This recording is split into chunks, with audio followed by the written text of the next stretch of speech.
In today's video, I'm going to teach you how to disable a menu item in GoHighLevel. Whether you're streamlining your workspace or keeping certain features under wraps, knowing how to disable a menu item is a handy skill. Let's dive right into it.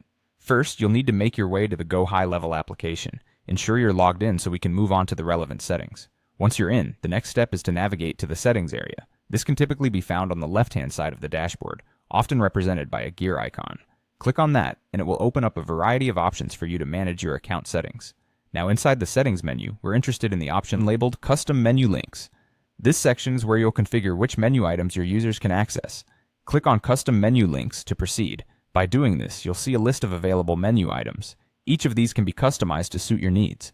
Once you have the Custom Menu Links section open, focus your attention on the specific menu item you want to disable. Simply click on the menu item that is currently highlighted. This action will allow you to modify its settings.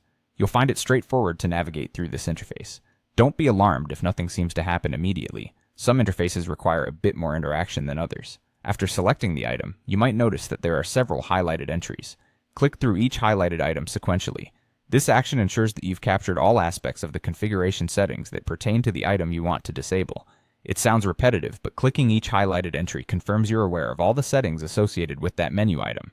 Now you should see an option or a button labeled Save. It's crucial to click Save to confirm and enact any changes you've made. Without clicking this, any adjustments won't take effect and you'll find yourself back at square one.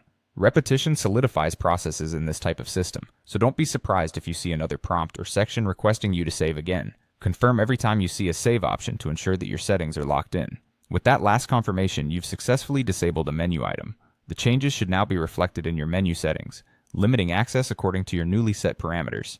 This process helps you maintain a tidy and tailored interface for both yourself and any users associated with your account. If you follow these steps accurately, disabling a GoHighLevel menu item should be smooth sailing. So, don't hesitate to repeat any step if needed or review the process again, especially if you run into unexpected configurations. Thank you for watching, and stay tuned for more helpful